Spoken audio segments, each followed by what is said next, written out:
Shalom, selamat hari Minggu untuk kita semua. Selamat datang dalam ibadah online kita pada hari Minggu ini. Mari saya mengajak kita untuk mempersiapkan hati kita untuk masuk dalam hadirat-Nya. Mazmur 24 ayat 3-4. Siapakah yang boleh naik ke atas gunung Tuhan? Siapakah yang boleh berdiri di tempatnya yang kudus? Orang yang bersih tangannya dan murni hatinya, yang tidak menyerahkan dirinya kepada penipuan dan yang tidak bersumpah palsu. Pertolongan kita adalah dalam nama Tuhan yang menjadikan langit dan bumi. Ibadah kita pada hari ini ditahbiskan dalam nama Allah Bapa, Putra, dan Roh Kudus. Mari saya mengajak kita untuk masuk ke dalam doa. Ya Tuhan, kami merindukan hadirat-Mu, kami bersyukur karena Engkau telah memberkati kami ya Bapa sepanjang 1 minggu ini. Kami sangat bersyukur ya Bapa karena atas berkat dan pertolongan-Mu yang sungguh amat luar biasa dalam kehidupan kami. Sekarang ya Bapa, kami akan masuk dalam hadirat-Mu, memuji dan memuliakan nama-Mu dan mendengarkan firman-Mu. Kiranya Kau memberkati ya Bapa, biarlah Roh Kudus-Mu menolong setiap kami, sehingga biarlah kami boleh bisa mendapatkan berkat yang hanya pada Engkau saja. Berkatilah ibadah ini ya Bapa, di dalam nama Tuhan Yesus kami sudah berdoa. Amin. Mari saya mengajak kita untuk menyembah Dia. Kita nyatakan kerinduan hati kita untuk masuk dalam hadirat-Nya.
datang ke hadirat Tuhan dengan sukacita. Dia Tuhan yang setia, oleh karena itu mari kita menaikkan puji-pujian bagi Dia. Mari kita angkat pujian, Ajarku Berdiam.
dan kita akan mengikrarkan pengakuan iman rasuli.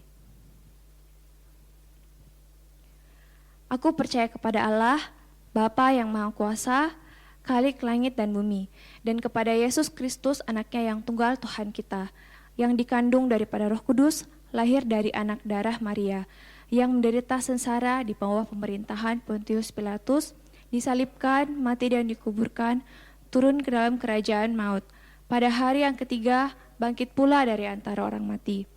Naik ke surga, duduk di sebelah kanan Allah, Bapa yang Maha Kuasa, dan dari sana ia akan datang untuk menghakimi orang hidup dan yang mati. Aku percaya kepada Roh Kudus, gereja yang kudus dan am, persekutuan orang kudus, pengampunan dosa, kebangkitan orang mati, dan hidup yang kekal. Amin. Silakan duduk. Saudara-saudara, Tuhan itu baik. Bahkan dalam masa-masa sulit, di masa pandemi ini, ketika tidak ada kepastian dalam hidup, Dia tetap baik buat kita. Mari kita tetap beriman kepada Dia. Hanya Engkau Tuhan yang kami percaya.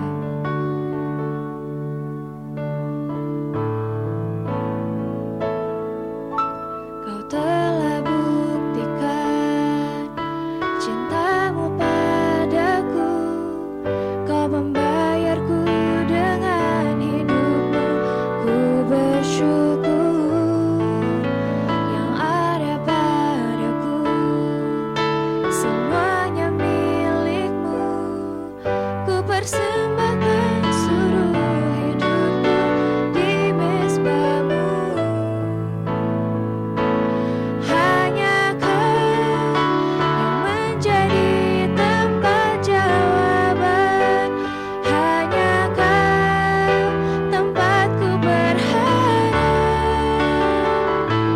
Berjalan bersama-Mu ku takkan goyah, sebab tangan kasih-Mu tersedia bagiku. Selamanya Kau ku cinta.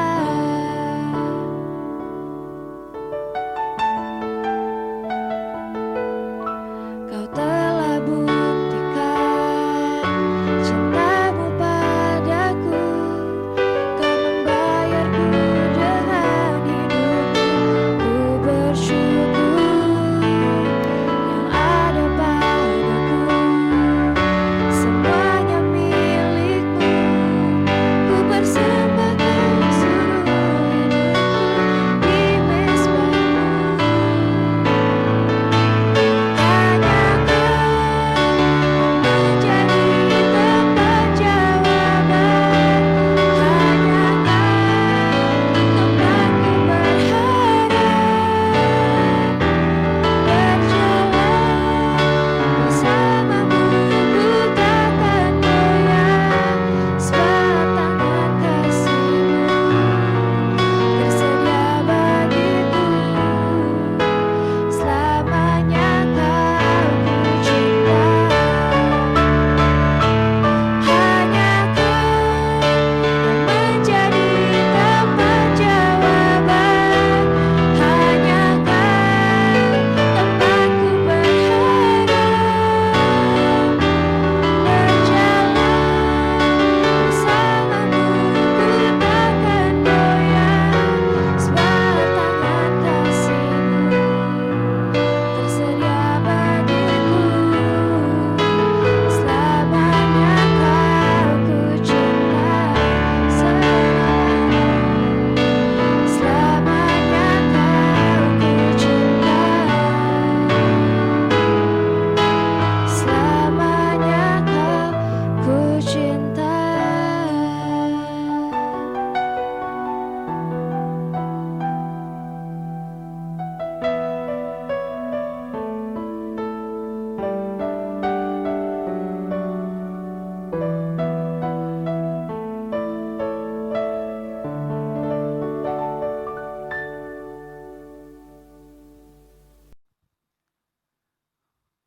Selamat hari Minggu, saudara-saudara jemaat yang saya kasihi di dalam Tuhan.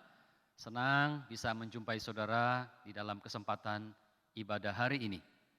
Sebelum kita membaca dan merenungkan firman Tuhan, baiklah kita berdoa memohon pertolongan Tuhan, sehingga firman Tuhan yang kita baca, kita renungkan, memberkati hidup kita. Mari kita berdoa. Bapa kami yang ada di dalam surga, kami bersyukur berterima kasih kepadamu oleh karena Tuhan memberikan kami kesempatan untuk beribadah, kesempatan bersama-sama kami merenungkan firman-Mu. Ya Tuhan, tolonglah kami, berikan kami ketenangan, damai sejahtera-Mu, sehingga kami mampu menyampaikan, juga mampu mendengarkan firman Tuhan ini dengan baik. Terima kasih Tuhan, Roh Kudus-Mu memampukan kami untuk memahami serta melakukannya di dalam hidup sehari-hari kami. Demikianlah kami berdoa kepadamu ya Tuhan, di dalam nama Yesus Kristus Tuhan kami. Amin. Saudara-saudara, saya akan membacakan firman Tuhan dari Lukas pasal 7 ayat 1 sampai ayatnya yang ke-10. Saudara yang membawa Alkitab atau punya Alkitab, silakan buka bahagian ini. Saudara bisa memperhatikan ayat demi ayat. Demikian bunyi firman Tuhan, Lukas 7 ayat 1 sampai 10. Setelah Yesus selesai berbicara di depan orang banyak, masuklah ia ke Kapernaum. Di situ ada seorang perwira yang mempunyai seorang hamba yang sangat dihargainya. Hamba itu sedang sakit keras dan hampir mati. Ketika perwira itu mendengar tentang Yesus, ia menyuruh beberapa orang tua-tua Yahudi kepadanya untuk meminta supaya ia datang dan menyembuhkan hambanya. Mereka datang kepada Yesus dan dengan sangat mereka meminta pertolongannya. Katanya, ia layak engkau tolong, sebab ia mengasihi bangsa kita, dan dialah yang menanggung pembangunan rumah ibadat kami. Lalu Yesus pergi bersama-sama dengan mereka. Ketika ia sedang jauh lagi dari rumah perwira itu menyuruh sahabat-sahabatnya untuk mengatakan kepadanya, Tuan, janganlah bersusah-susah, sebab aku tidak layak menerima Tuan dalam rumahku. Sebab itu aku juga menganggap diriku tidak layak untuk datang kepadamu. Tetapi katakan saja sepatah kata, maka hambaku itu akan sembuh. Sebab aku sendiri seorang bawahan, dan di bawahku ada pula prajurit. Jika aku berkata kepada salah seorang prajurit itu pergi, maka ia pergi. Dan kepada seorang lagi datang, maka ia datang. Ataupun kepada hambaku, kerjakanlah ini, maka ia mengerjakannya. Setelah Yesus mendengar perkataan itu, ia heran akan dia. Dan sambil berpaling kepada orang banyak yang mengikuti dia, ia berkata, Aku berkata kepadamu, iman sebesar ini tidak pernah aku jumpai, sekalipun di antara orang Israel. Dan setelah orang-orang yang disuruh itu kembali ke rumah, didapatinya hamba itu telah sehat kembali. Sampai di sana pembacaan firman Tuhan. Berbahagialah saudara yang membaca, merenungkan, dan melakukannya di dalam hidup sehari-hari. Saudara, tema hari ini adalah dijumpai beriman. Nah, saudara, saya ingin mencoba menjelaskan tema ini dengan sebuah cerita ilustrasi. Saudara-saudara, di sebuah seminar motivasi, seorang motivator sebelum dia memulai sesi ceramahnya, ia mengeluarkan beberapa lembar uang. Nah, seminar itu luar biasa saudara, karena dihadiri para pemimpin-pemimpin, orang-orang intelektual, orang-orang yang cerdas, dan orang-orang terpandang. Saudara, ketika dia mengeluarkan beberapa lembar uangnya, maka dia memberitahukan kepada peserta seminar. Siapakah di antara saudara yang ingin memiliki uang ini? Saudara hening sejenak. Tunggu, tidak ada satupun peserta pada waktu itu yang berdiri dan maju ke depan. Dan motivator ini sekali lagi berkata, siapakah yang ingin memiliki uang ini? Silakan maju ke depan. Saudara, ditunggu beberapa waktu, ternyata tidak ada orang yang mau maju ke depan. Saudara, tidak berapa lama kemudian dari belakang muncul seorang bapak yang berpakaian sederhana setengah baya. Dan dia maju ke depan. Setelah sampai di depan, lalu kemudian motivator itu mengatakan, apakah bapak mau uang ini? Dan si bapak yang sederhana itu, ya saya mau. Saudara, lalu kemudian beberapa lembar uang itu diberikan kepada sang bapak yang sederhana itu. Namun sebelum bapak itu turun, dia bertanya, mengapa bapak mau maju ke depan? Dia bilang begini, saya membutuhkan uang itu Pak. Dan saya percaya apa yang Bapak katakan pasti akan Bapak lakukan. Dengan senang si motivator itu kemudian terima kasih. Lalu kemudian Bapak itu turun. Saudara, Bapak itu adalah salah satu peserta punya sopir. Jadi sopirnya peserta di situ. Saudara, motivator itu berkata dengan satu kata yang tegas sekali. Dia berkata, tetap percaya walaupun sulit untuk dipercaya. Saudara, itulah dikatakan iman. Tetap percaya sekalipun sulit untuk dipercaya. Nah, saudara-saudara yang kasih dalam Tuhan, di dalam bacaan firman Tuhan yang kita ambil dari Lukas tadi, Yesus mengeluarkan satu pengakuan yang luar biasa sekali.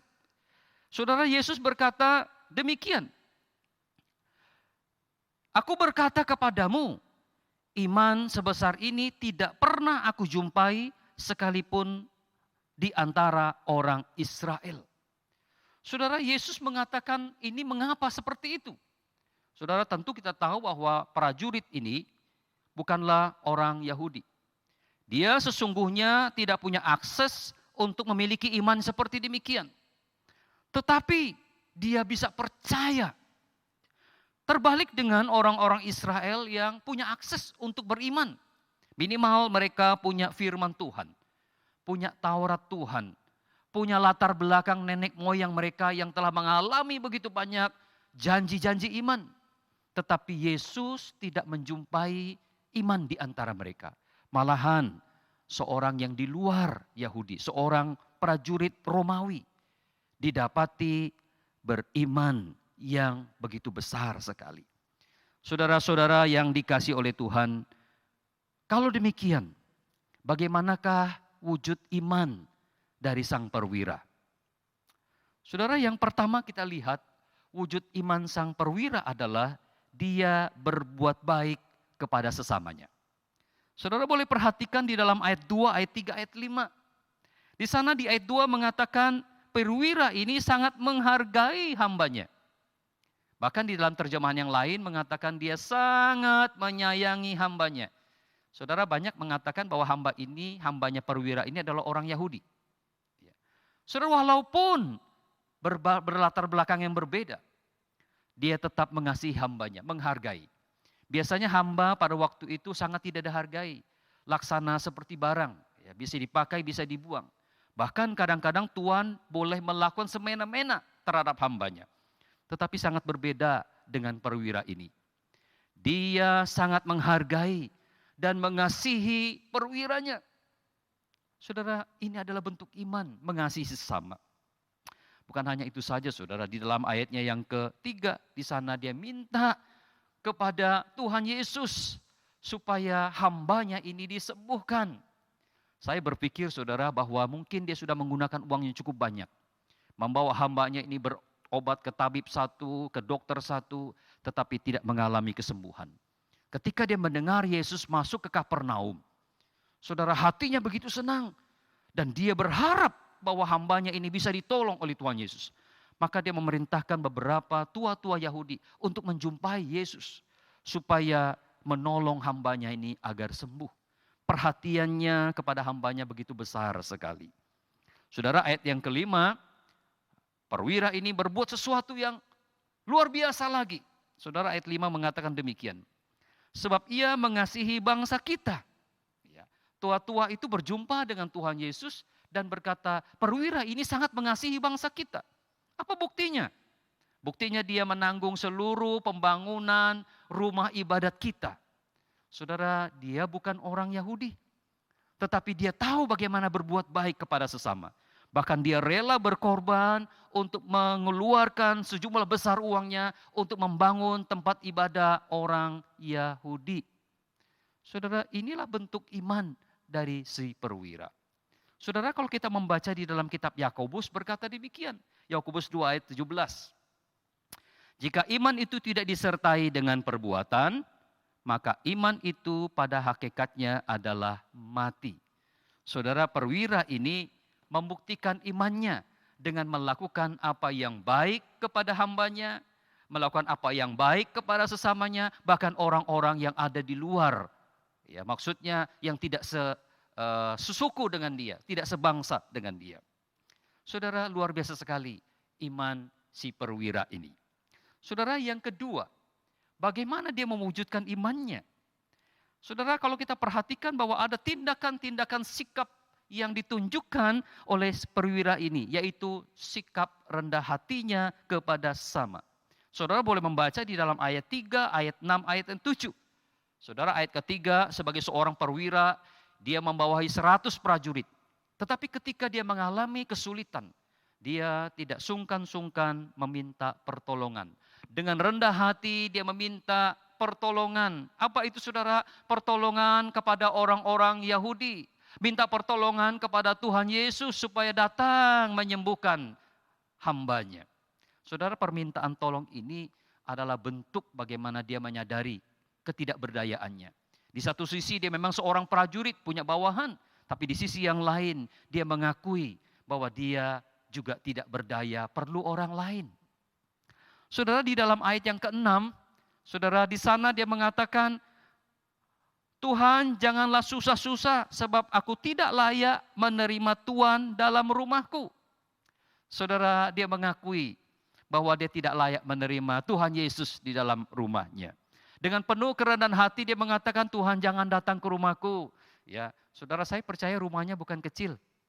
Saya percaya rumahnya bukan sederhana. Karena dia seorang perwira membawahi 100 prajurit. Saya percaya bahwa rumahnya cukup baik. Ya, cukup layak untuk menerima tamu. Tetapi mengapa dia berkata demikian? Saudara, ada 2 alasan minimal. Alasan yang pertama adalah karena rumahnya mungkin sering dikunjungi oleh prajurit-prajurit lain, kawan-kawannya yang bukan Yahudi. Saudara, sehingga rumah itu menjadi rumah yang najis bagi dia. Ya, rumah itu tidak layak karena mungkin dia sering mengumpul orang-orang yang keras di sana. Orang-orang yang mempunyai perilaku yang keras di sana. Saudara, dia tidak layak menerima Yesus yang penuh dengan kekudusan dan kelembutan itu. Jadi dia mengatakan rumahku tidak layak. Saudara, mungkin alasan yang kedua adalah sebenarnya dia tidak sedang ingin menyusahkan Tuhan Yesus. Kalau Yesus masuk ke rumahnya, ya, maka orang-orang Yahudi lain, pemimpin-pemimpin agama akan mencela Yesus. Bukankah dia bergaul dengan orang berdosa? Saudara ingat bukan? Ketika Yesus masuk ke rumah Sakeus, bukankah pemimpin-pemimpin agama pada waktu itu mengatakan, coba lihat, dia masuk dan menikmati makan bersama dengan orang berdosa. Jadi perwira ini menyadari betul bahwa kalau Yesus datang, dia sebenarnya tidak layak menerima rumahnya karena rumahnya itu tidak kudus. Tetapi di sisi lain juga kalau Yesus masuk ke rumahnya, itu akan menjadi persoalan baru buat Tuhan Yesus dan menyusahkan Tuhan Yesus. Jadi dia mengatakan, jangan datang ke rumahku. Saudara, bukan hanya itu saja saudara. Di dalam ayat yang ke-7 dia berkata, sebab itu aku juga menganggap diriku tidak layak untuk datang kepadamu. Saudara, dia merendahkan dirinya di hadapan Tuhan. Bahwa dia tidak layak untuk datang berjumpa dengan Tuhan. Dia tidak layak untuk menerima Tuhan di rumahnya dan dirinya sendiri tidak layak. Saudara yang kasih dalam Tuhan, dia menyadari betul siapa dirinya dan dia menyadari betul siapa Tuhan Yesus. Saudara, itulah sebabnya dia mengatakan, aku tidak layak menerima engkau di rumahku dan diriku sendiri tidak layak. Oh saudara, satu sikap rendah hati yang sangat terpuji dari seorang perwira. Saudara yang kasih dalam Tuhan, di dalam kitab Mazmur pasal 25 ayat 9 berkata demikian. Ia membimbing orang-orang yang rendah hati menurut hukum. Dan ia mengajarkan jalannya kepada orang-orang yang rendah hati. Saudara, mungkin dia tidak belajar Mazmur. Tetapi sikap hidupnya menunjukkan bahwa dia orang mengenal firman Tuhan. Di dalam Amsal pasal 22 ayat yang keempat berkata demikian. Ganjaran kerendahan hati dan takut akan Tuhan adalah kekayaan, kehormatan, dan kehidupan. Saudara, yang menunjukkan sikap yang rendah hati. Saudara, Filipi pasal 2 ayat 3 berkata demikian. Dengan tidak mencari kepentingan sendiri atau puji-pujian yang sia-sia. Sebaliknya, hendaklah dengan rendah hati yang seorang menganggap yang lain lebih utama daripada dirinya sendiri. Oh saudara, mungkin dia tidak pernah membaca bagian firman ini. Tetapi sikap hidupnya menunjukkan bahwa dia memiliki atau mengenal firman Tuhan dengan baik. Saudara-saudara yang kasih dalam Tuhan, inilah bukti dari kerendahan hati sang perwira. Ada seorang penafsir mengatakan bahwa kerendahan hati itu juga menunjukkan iman seseorang. Saudara, firman Tuhan mengajarkan kepada kita juga supaya kita belajar untuk rendah hati, menunjukkan iman kita. Saudara, yang ketiga, bagaimanakah wujud iman perwira? Saudara, kalau kita membaca ayat yang ketiga dan ayat yang ketujuh, di sana menunjukkan satu sikap yang begitu beriman sekali, yaitu dia percaya kepada Yesus. Dia percaya kepada Yesus. Di dalam ayat yang ketiga sekali lagi di sana berkata demikian. Ketika perwira itu mendengar tentang Yesus, ia menyuruh beberapa orang tua-tua Yahudi kepadanya untuk meminta datang untuk menyembuhkan hambanya. Saudara, saya percaya seperti saya katakan tadi bahwa dia itu sudah berupaya menolong hambanya dengan membawa hambanya ini pergi ke dokter, pergi ke tabib. Tetapi tidak mengalami pemulihan. Tetapi ketika dia mendengar Yesus ada di Kafarnaum, maka dia meminta kepada tua-tua Yahudi untuk datang kepada Yesus supaya Yesus itu mau datang menyembuhkan hambanya. Dia percaya kepada Yesus, bahwa Yesus adalah pribadi yang penuh dengan kuasa dan sanggup untuk menyembuhkan. Tidak ada sedikit pun keraguan-raguan di dalam hidupnya. Saudara, inilah kepercayaan dari sang perwira. Oh saudara, bukan sampai di sana saja saudara. Kita melihat satu ucapan yang sangat mengagumkan sekali dari seorang perwira di dalam ayat yang ketujuh berkata demikian. Sebab aku juga menganggap diriku tidak layak untuk datang kepadamu. Perhatikan kalimat ini. Tetapi katakan saja sepatah kata, maka hambaku itu akan sembuh. Katakan saja sepatah kata, maka hambaku akan sembuh. Artinya apa saudara? Tidak perlu kau repot-repot ke rumah, tetapi aku percaya perkataanmu adalah perkataan yang penuh dengan kuasa. Aku percaya ucapanmu adalah ucapan yang penuh kuasa. Jadi cukup engkau mengatakannya dan itu akan terjadi. Saudara yang kasih dalam Tuhan luar biasa sekali. Saudara, itulah sebabnya ketika Yesus mendengarkan kata-kata ini atau ucapan sang perwira ini, Yesus mengatakan, tidak pernah aku jumpai iman seperti ini di antara orang Israel. Saudara-saudara yang dikasih dalam Tuhan, dia percaya kepada pribadi Yesus yang penuh kuasa, namun dia juga percaya kepada perkataan Yesus yang penuh kuasa. Saudara-saudara, saya ingin mengajak kita ke belakang. Saudara, di dalam kitab 2 Raja-Raja, pasal 5 ayat 1 sampai 15, di sana ada cerita yang kurang-kurang lebih mirip dengan perwira ini. Nah saudara, di situ ada seorang panglima yang sangat disayangi oleh rajanya, Raja Aram. Namanya Panglima Naaman. Saudara, Alkitab mencatat dia sakit kusta. Nah, di rumahnya ada seorang hamba perempuan yang orang Yahudi. Saudara, hamba perempuan ini dia bilang sama Naaman, Tuan coba engkau pergi ke Israel. Ya. Di sana ada seorang nabi yang bisa menyembuhkan engkau. Naaman lalu kemudian minta surat kepada raja supaya bisa datang ke Raja Israel. Ya, tujuannya supaya dia bisa disembuhkan oleh Nabi. Surat dibuat saudara. Lalu kemudian Naaman ini bawa kepada Raja Israel. Saudara, ketika Raja Israel menerima surat itu, dia kaget sekali saudara. Kenapa? Wah, ini Raja Aram ini pasti akan mencari gara-gara ini. Ya, dia lalu kemudian mengumumkan bahwa ini akan terjadi masalah. Nah, hal itu didengar oleh Elisa. Elisa mengatakan, oh tidak apa-apa, suruh saja dia datang kepada saya.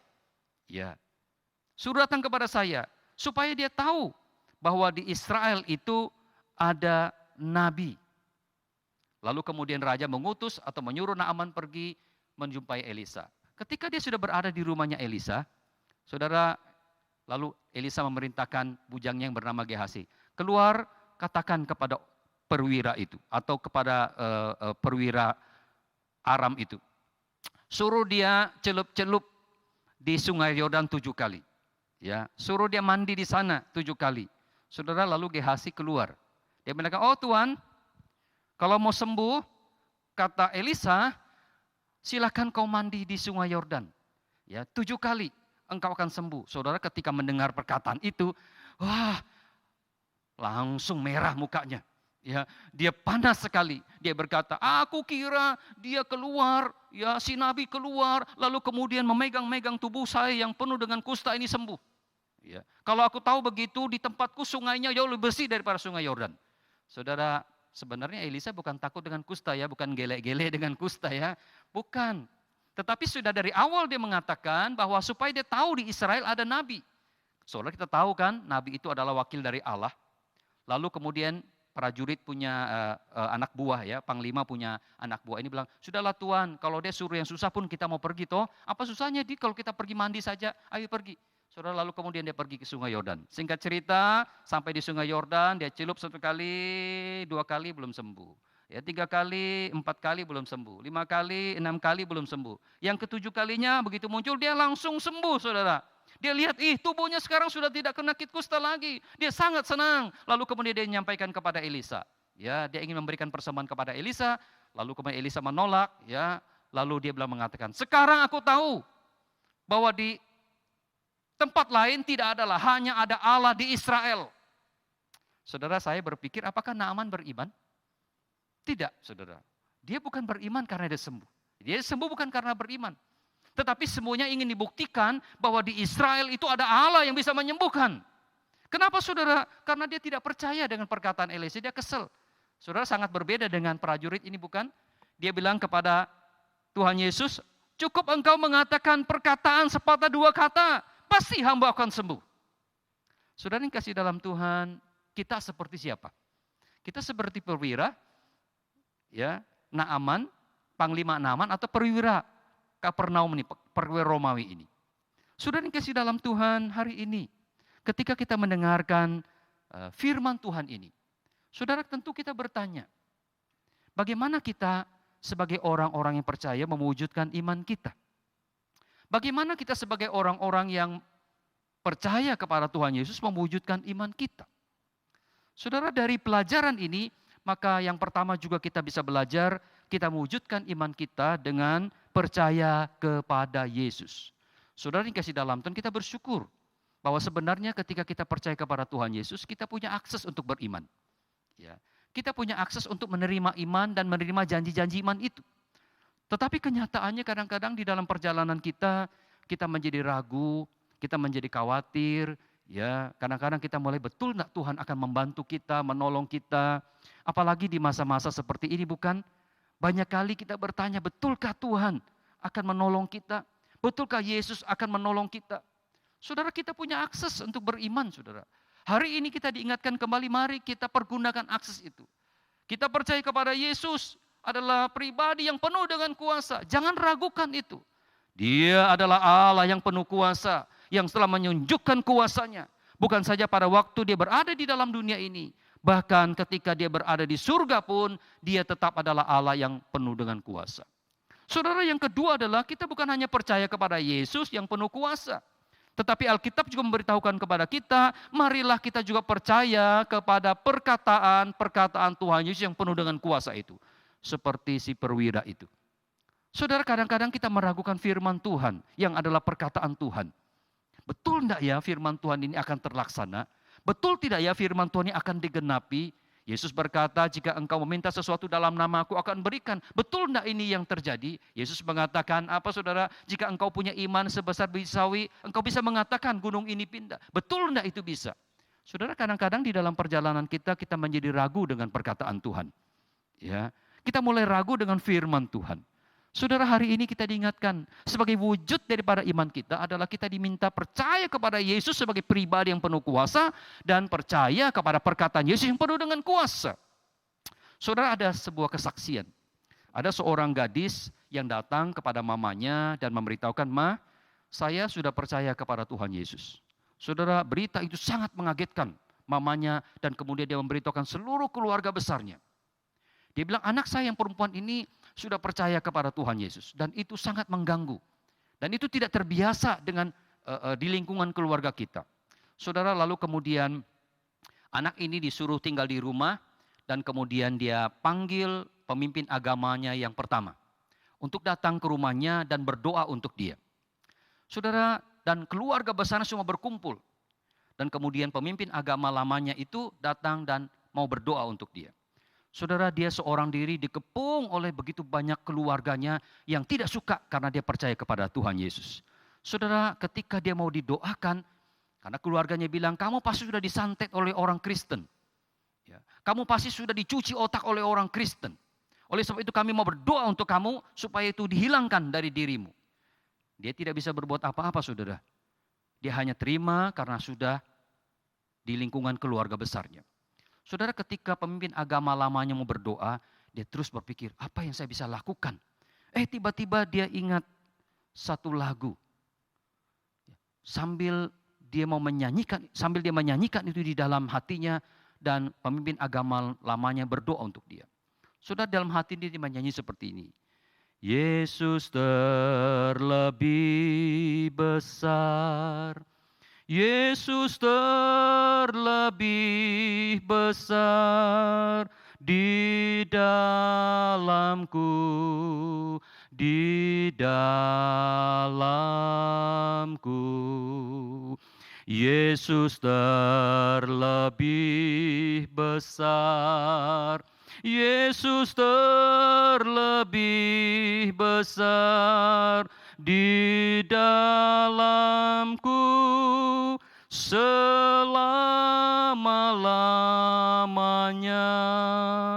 Saudara, lagu itu dinyanyikan di dalam hatinya. 1 jam pemimpin agama lamanya berdoa. Setelah 1 jam selesai dia berdoa, tidak terjadi perubahan apa-apa dari si gadis ini. Dan keluarganya merasa heran. Setelah didoakan tidak terjadi apa-apa. Dia hanya mengatakan, Yesus terlebih besar di dalam diriku, Mak. Dan akhirnya dia dikucilkan oleh keluarganya. Dan dia menjadi orang Kristen yang setia.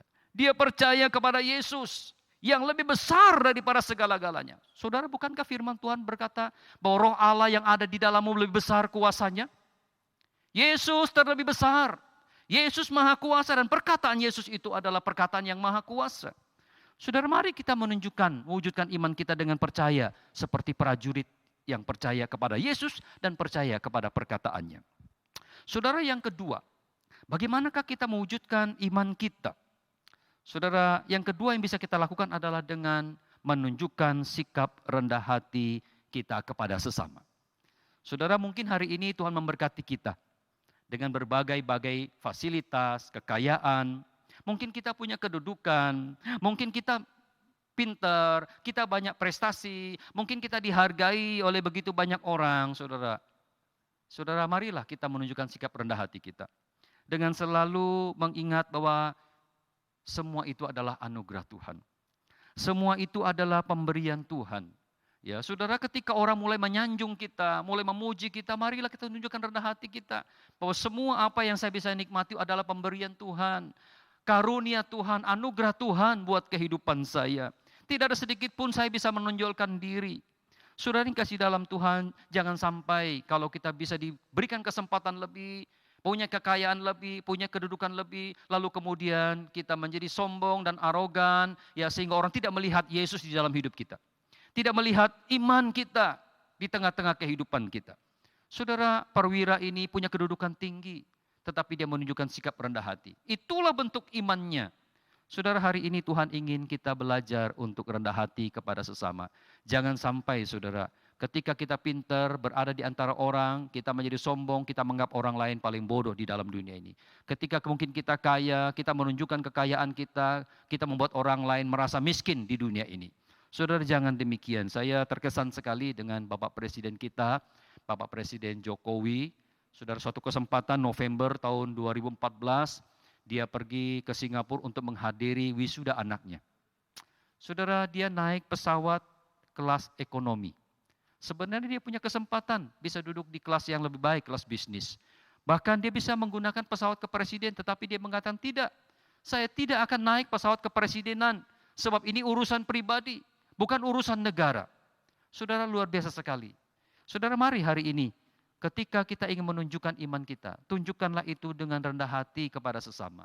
Jangan menunjukkan kearoganan kita, kesombongan kita. Mari kita belajar untuk rendah hati. Dengan demikian, saudara, itu kita menunjukkan wujud daripada iman kita. Saudara, yang terakhir, bagaimanakah kita mewujudkan iman kita? Yaitu dengan melakukan perbuatan baik atau berbuat baik. Saudara yang kasih dalam Tuhan, berbuat baik berarti saudara kita menghargai orang lain. Berbuat baik bahwa kita menghargai dia sebagai ciptaan Tuhan juga. Berbuat baik berarti kita menunjukkan bahwa kita menghormati dia. Saudara-saudara yang kasih dalam Tuhan, berbuat baik tidak tunggu kita mampu. Berbuat baik tidak tunggu kita bisa. Berbuat baik tidak menunggu kita mau. Saudara, mari di tengah-tengah kehidupan kita hari ini, ada begitu banyak orang-orang yang membutuhkan perbuatan baik kita. Mungkin saudara mereka memerlukan doa-doa kita. Di tengah-tengah pandemi COVID seperti demikian, banyak orang-orang sedang bergumul. Ya, mungkin itu dengan usaha mereka yang mulai sulit. Mungkin ada anggota keluarga mereka yang terpapar COVID. Mungkin saat ini mereka sedang tidak harmonis satu dengan yang lain. Saudara, doa kita yang sederhana. Kita bisa mengangkat telepon dan berdoa. Saudara, itu bisa menguatkan mereka. Saudara, mungkin ada orang-orang yang kita bisa berikan perhatian. Ya, sederhana saudara, ketika kita tahu dia mengalami kesulitan, mungkin kita bisa mengunjungi dia, atau sekarang sulit mengunjungi, kita bisa menggunakan telepon kita. Memberikan perhatian, bahkan mungkin saudara, jika kita diberkati Tuhan, tidak ada salahnya saudara kita menunjukkan perbuatan baik kita dengan memberikan pemberian. Saudara, dengan menunjukkan sikap seperti itu saudara, sebenarnya kita sedang menunjukkan iman kita. Ya. Sebab Bapak Ibu Saudara, kalau kita lihat di luaran sana saudara, ada begitu banyak orang-orang yang sangat prihatin sekali. Saudara, mereka membutuhkan perhatian perbuatan baik kita. Mari kita lakukan itu saudara, sebagai bentuk wujud iman kita. Saudara yang kasih dalam Tuhan, saya akan menutup firman Tuhan ini dengan sebuah cerita yang terjadi di tanggal 17 September yang lalu. Saudara, ada seorang ibu, dia singgah di sebuah warung penjual mie ayam. Lalu dia meminta dibungkuskan beberapa bungkus mie ayam. Saudara, setelah dia selesai membungkus dan ibu itu mengembalikan uang kembalian. Saudara, dari belakang datang seorang bapak supir ojek online. Lalu dia menyerahkan satu kotak kue yang berisi nasi putih. Lalu supir ojek online ini mengatakan, "Bu, minta kuah baksonya, Bu." Saudara, ketika ibu ini yang membeli ini melihat, dia merasa kasihan. Ya, karena memang hanya nasi putih. Rupanya dia hanya minta kuahnya supaya dia bisa makan. Saudara, ibu itu merasa iba, lalu dia mengatakan, "Bu, uang kembalian saya yang 5.000 itu Bu, tolong diberikan saja beberapa butir bakso dan masukkan di dalam kotak kue sang bapak ojol." Saudara, lalu kemudian itu ibu sangat senang sekali, lalu kemudian mengambil beberapa bakso, dimasukkan di kotak kue tempat supir ojol itu dan diberikanlah kepada supir ojol itu. Dan ibu membeli mie ini lalu kemudian dia pulang. So, hatinya penuh dengan sukacita karena dia bisa berbuat baik. Dengan 5.000 rupiah itu dia bisa sudah memberikan beberapa butir bakso untuk bapak supir ojol ini. Saudara, mungkin bagi kita 5.000 itu tidak ada artinya, bukan? Ya, apa sih 5.000 rupiah itu? Ya, kadang-kadang kita hanya kasih tukang parkir. Tetapi ada orang-orang yang membutuhkan yang seperti itu, saudara. Ketika kita bisa melakukan suatu perbuatan baik yang seperti demikian, sederhana. Tapi itu sangat memberkati orang. Sangat memberkati orang, saudara. Saudara, mari kita melakukan tindakan-tindakan perbuatan baik sebisa mampu kita bisa lakukan. Dan saya percaya saudara, sekalipun itu sederhana, itu sangat memberkati orang. Dan mungkin pada waktu itu dia mengatakan, "Oh, baik sekali itu ibu ya. Dia orang apa ya?" Apalagi kalau diketahui bahwa dia adalah orang Kristen, saudara, sangat memberkati. Oleh sebab itu saudara-saudara yang kasih dalam Tuhan, biarlah kita melakukan satu tindakan perbuatan baik yang sederhana. Tetapi itu kita bisa memberkati orang lain. Saudara, biarlah kita mewujudkan iman kita dengan percaya kepada Yesus dan percaya kepada perkataan Tuhan Yesus. Kita mewujudkan iman kita dengan bersikap rendah hati kepada sesama kita. Sikap iman, bagaimana kita mewujudkan iman kita dengan cara kita berbuat baik kepada sesama kita. Dengan demikian, nama Tuhan akan dipuji dan dipermuliakan. Mari kita tundukkan kepala dan kita berdoa. Bapa di dalam surga, terima kasih untuk firman-Mu yang boleh kami dengarkan hari ini.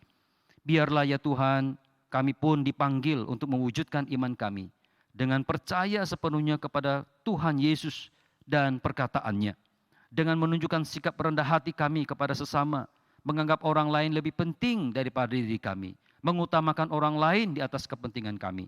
Bahkan juga Tuhan, kami diberikan kemampuan untuk berbuat baik kepada sesama kami. Mungkin itu sederhana, tetapi itu sangat memberkati orang lain.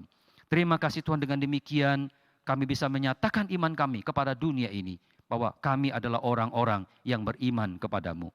Semoga kami juga didapati beriman seperti Engkau mendapati perwira beriman ya Tuhan. Terima kasih, berkati firman-Mu, di dalam nama Yesus Kristus Tuhan kami berdoa. Amin.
Sidang jemaat yang dikasihi Tuhan, pada hari ini kita juga bersyukur kepada Tuhan oleh karena kita bisa menikmati perjamuan kudus Tuhan.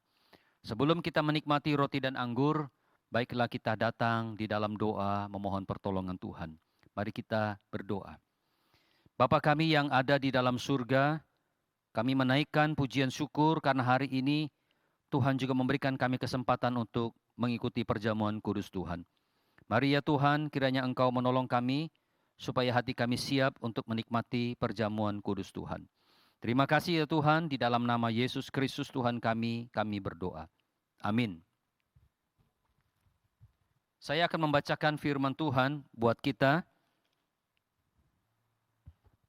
dari kitab 1 Korintus pasal 11, ayatnya yang ke-23 hingga 27. Demikian bunyi firman Tuhan, sebab apa yang telah kuteruskan kepadamu telah aku terima dari Tuhan, yaitu bahwa Tuhan Yesus pada malam waktu ia diserahkan mengambil roti, dan sesudah itu ia mengucap syukur atasnya, ia memecah-mecahkannya dan berkata, inilah tubuhku yang diserahkan bagi kamu, perbuatlah ini menjadi peringatan akan aku. Demikian juga ia mengambil cawan sesudah makan lalu berkata, cawan ini adalah perjanjian baru yang dimeteraikan oleh darahku, perbuatlah ini setiap kali kamu meminumnya menjadi peringatan akan aku. Sebab setiap kali kamu makan roti ini dan minum cawan ini, kamu memberitakan kematian Tuhan sampai Ia datang. Jadi barang siapa dengan cara yang tidak layak makan roti atau minum cawan ini, ia berdosa terhadap tubuh dan darah Tuhan. Saudara-saudara, inilah firman Tuhan yang menjadi perenungan kita. Kita diingatkan setiap kali kita menikmati perjamuan kudus Tuhan. Kita diingatkan kembali bahwa Tuhan sudah mati untuk kita, menebus dosa-dosa kita. Yang kedua adalah setiap kali kita menikmati roti dan anggur ini, kita diingatkan bahwa sesungguhnya saudara dan saya, kita semua mempunyai tugas yang sama, yaitu memberitakan kematian Tuhan sampai Ia datang. Hidup kita adalah hidup yang bersaksi melalui perbuatan baik kita, melalui kerendahan hati kita, dan melalui keyakinan iman kita akan kuasa dan kuasa perkataan Tuhan Yesus Kristus. Dan yang ketiga, saudara, kita diingatkan setiap kali kita menikmati roti dan anggur, kita diingatkan kita adalah satu tubuh di dalam Tuhan. Oleh sebab itu, maka kita perlu saling mengampuni, memaafkan satu dengan yang lain, dan kita meninggalkan segala kepahitan-kepahitan di dalam hidup kita. Saudara, inilah nasihat firman Tuhan, dan sebelum kita menikmati roti dan anggur ini, baiklah kita tundukkan kepala, kita berdoa, kita minta Tuhan menyucikan, menguduskan kita, supaya kita layak mengikuti perjamuan kudus Tuhan. Mari kita datang di dalam doa.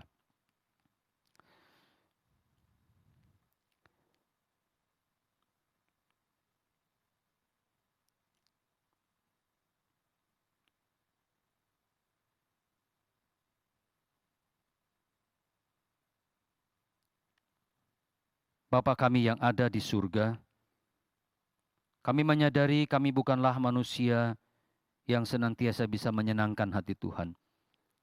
Ada begitu banyak dosa dan pelanggaran yang kami buat, yang kami sadari kami tidak layak untuk menikmati roti dan anggur, yang mengingatkan kami betapa besar kasih Tuhan atas kehidupan kami. Namun kami sangat rindu bisa menikmatinya pada hari ini ya Tuhan. Mari kiranya Engkau suci kuduskan kami, dan biarlah ya Tuhan, kami boleh berkenan di hati Tuhan. Terima kasih ya Tuhan, ampunilah dosa dan kesalahan kami. Di dalam nama Yesus Kristus Tuhan kami berdoa. Amin.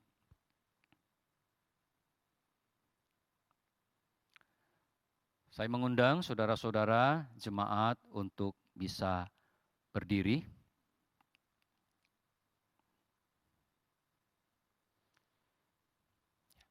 Malam sebelum Yesus diserahkan, Ia mengambil roti dan Ia memecah-mecahkannya dan berkata, inilah tubuhku yang diserahkan bagi kamu.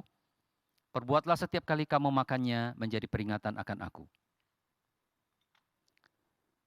Demikian juga setelah makan Ia mengambil cawan, lalu berkata, cawan ini adalah perjanjian baru yang dimeteraikan oleh darahku. Perbuatlah setiap kali kamu meminumnya menjadi peringatan akan aku. Mari kita berdoa sebelum kita menikmati roti dan anggur. Bapa di dalam surga, roti dan anggur yang mengingatkan kami akan tubuh dan darah Tuhan. Kiranya Tuhan menyucikan, menguduskan kami sebelum kami menikmati bersama-sama. Mari Tuhan memberikan kami kesadaran bahwa hanya oleh karena penebusan Tuhan, maka kami diselamatkan. Dan roti anggur inilah yang mengingatkan kami kepada pengorbanan Tuhan yang sempurna. Mari ya Tuhan, sebelum kami menikmatinya, kiranya Tuhan memberkati roti dan anggur ini menjadi berkat buat kehidupan kami. Terima kasih ya Tuhan, di dalam nama Yesus Kristus Tuhan kami berdoa. Amin. Silakan saudara-saudara keluarga bisa membagikan rotinya sebelum kita menikmati bersama roti dan anggurnya.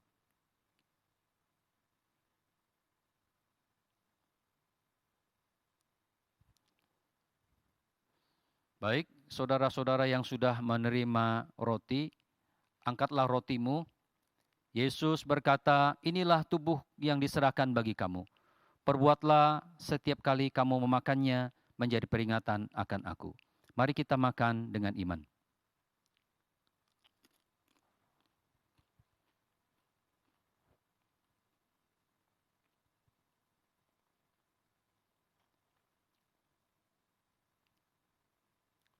Saudara yang sudah memegang cawan, Angkatlah cawanmu. Yesus berkata, cawan ini adalah materai perjanjian baru yang diserahkan bagi kamu. Perbuatlah setiap kali kamu minumnya menjadi peringatan akan aku. Mari kita minum dengan iman.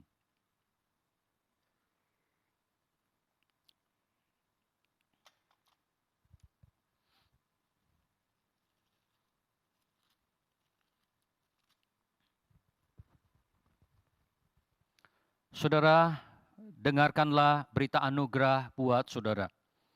Tuhan adalah penyayang dan pengasih, panjang sabar dan berlimpah kasih setia. Tidak selalu ia menuntut dan tidak untuk selama-lamanya ia menendam. Tidak dilakukannya kepada kita setimpal dengan dosa kita dan tidak dibalasnya kepada kita setimpal dengan kesalahan kita. Tetapi setinggi langit di atas bumi, demikian besarnya kasih setianya atas orang-orang yang takut akan Dia. Sejauh timur dari barat, demikian dijauhkannya daripada kita pelanggaran kita. Seperti Bapa sayang kepada anak-anaknya, demikian Tuhan sayang kepada orang-orang yang takut akan Dia. Mari kita masuk di dalam doa. Bapa kami yang berada di dalam surga, hari ini kami bersyukur bahwa kami masih diberikan kesempatan oleh Tuhan untuk menikmati perjamuan kudus Tuhan. Kami bersyukur kepadamu ya Tuhan melalui perjamuan kudus ini. Sekali lagi Tuhan mengingatkan kepada setiap kami akan pengorbanan Tuhan yang begitu agung dan mulia di atas kayu salib. Yang telah menyelamatkan kami melalui pengorbanan itu. Dan biarlah ya Tuhan di dalam perjalanan kami yang masih ada, yang masih diberikan kesempatan oleh Tuhan ini. Kami ingin menghidupi hidup kami dengan selalu menjunjung tinggi akan pengorbanan Tuhan. Hidup di dalam kekudusan dan senantiasa taat kepada Tuhan. Mampukan kami Tuhan untuk terus boleh menunjukkan iman kami di tengah-tengah dunia ini. Supaya ketika orang-orang melihat kami, orang melihat iman di dalam Yesus Kristus. Melalui perbuatan baik kami, melalui kerendahan hati kami, melalui kuasa Tuhan yang ada di dalam diri kami. Kami ingin menunjukkan kepada dunia bahwa kami adalah orang-orang yang beriman kepadamu. Terima kasih Tuhan, mampukan kami, berikan kami kemenangan untuk menghadapi tantangan pergumulan hidup. Berkati kami ya Tuhan. Terima kasih di dalam nama Yesus Kristus Tuhan kami. Amin. Kita akan menutup ibadah kita pada hari ini. Mari kita menaikkan segala pujian dan kemuliaan hanya bagi Dia.